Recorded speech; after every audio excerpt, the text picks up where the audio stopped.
We did our project on Gettysburg. It was a battle that happened on July 1st, 1863, and fought for 3 days. At first, the Confederates drove the Union back to Cemetery Ridge.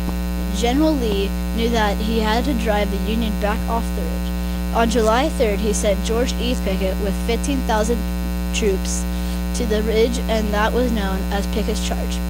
In the battle, Confederate soldiers charged the hill, being pummeled by artillery and musket fire, where only 100 reached the top to fight hand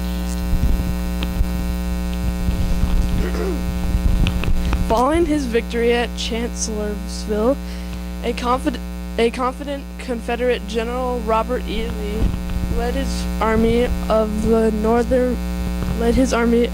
Northern Virginia across the Potomac River into Union territory in June 1863. Lee had invaded the North the prior year, only to be repelled at Antietam. But on this occasion, his army was at the peak of its strength as they pressed across the Mason-Dixon line into Pennsylvania. A victory at Gettysburg could have launched Confederate forces to Philadelphia, Baltimore, or even Washington, D.C. Instead, Lee's army suddenly shifted from offense to defense after the defeat, and 10 days later crossed back over the Potomac into Virginia. Never again would the Confederacy regain its momentum and push it as deeply into Union territory, which is why many historians consider Gettysburg the high water mark of rebellion. While Lee had been fought to a draw at Antietam, the Union High Command had yet to achieve a decisive victory over the Confederate generals as the summer of 1863 began. In spite of being outnumbered, Lee had engineered significant victories at Second Bull Run, Frederickson, and Chancellorsville. Among others, meanwhile, Abraham Lincoln relieved a string of Union generals, George McClellan, Ambrose Burnside, and Joseph Hooker, of command of the Army of the Potomac due to their failure to stop Lee's army. Lincoln's latest choice, General George Meade, had been installed just days before Gettysburg. Lee's sterling record inspired complete truth in his troops and fear in his enemy. The Battle of Gettysburg, however, finally proved the bold general to be a failure. Valuable.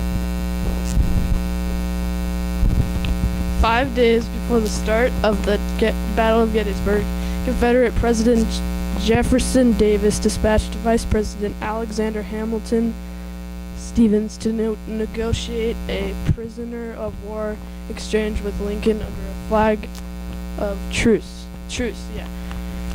Davis also gave Stevens license to proceed with broader peace negotiations. On July 4th, Stevens sat aboard a boat in Chesapeake Bay, awaiting permission to sail up the Potomac.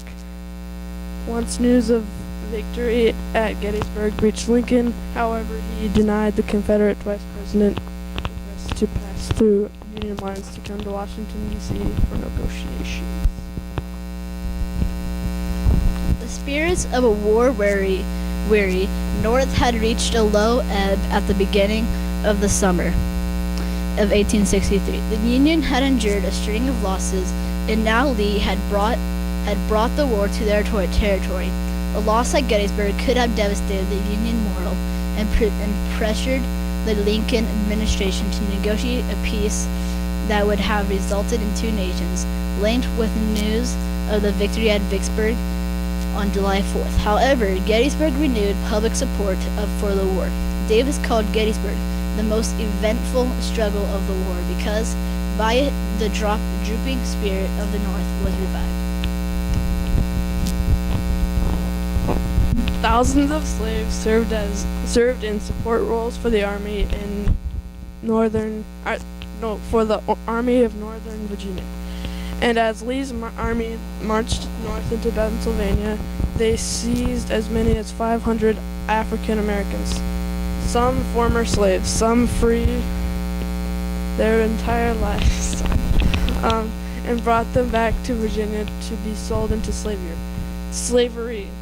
One resident of Shamsburg, Pennsylvania, reported seeing some of the town's African Americans driven by just like we would drive cattle, and at least one Confederate brigade threatened to burn down any human house that harbored a fugitive slave.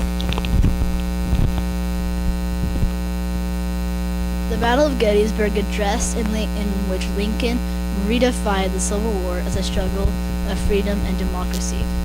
Land preservation's efforts began immediately after the Battle of Gettysburg and resulted in a nation cemetery consecrated by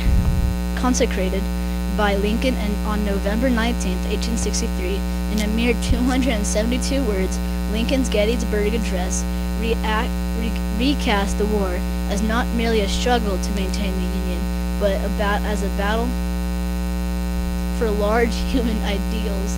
Lincoln called for a new birth of freedom and asserted that the survival of democracy itself was at stake. He told his countrymen that the task remaining was to ensure that government of the people, by the people, for the people, shall not perish from the earth.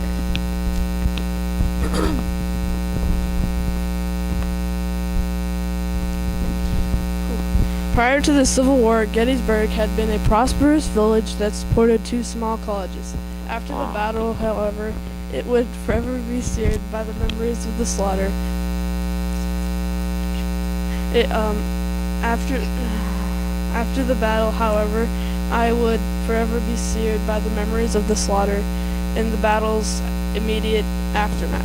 Corpses outnumbered residents of the village of just over 2,000 by 4 to 1.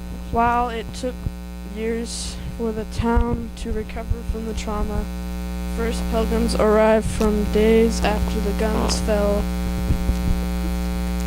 silent. In his book, Gettysburg,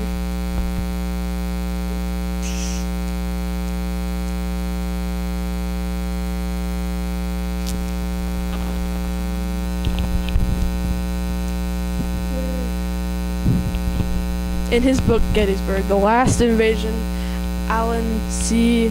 Guizzo reports that hundreds of people arrived by wagon just 2 days after the battle to see the carnage for themselves, that by August 1863 visitors could be found picnicking on Little Round Top amid shallow graves and rotten bodies of dead horses. Striking the balance between battlefield preservation and commercial development remains a constant debate.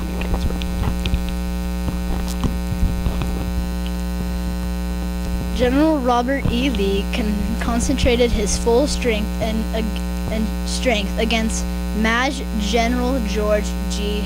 Meade's Army of the Potomac at the Crossroads county seat from west and north, driving Union seat of Gettysburg. On July 1st, Confederate forces converged on the town from west and north, driving Union defenders back through the streets. Besides, on July 2nd, Lee attempted to envelop the Federalists first, striking the Union left flank at the Peach Orchard, Wheatfield, Devil's Den, and the Round Tops with Longstreet's and Hill's divisions, and then attacking the Union right at Culp's and East Cemetery Hills with Wells' divisions. By evening, the Federals retained Little Round Top and had repulsed most of E. Wells' men.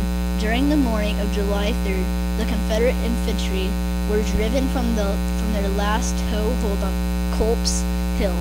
In the afternoon, and a preliminary artillery bombardment, Lee attacked the Union on Cemetery Ridge.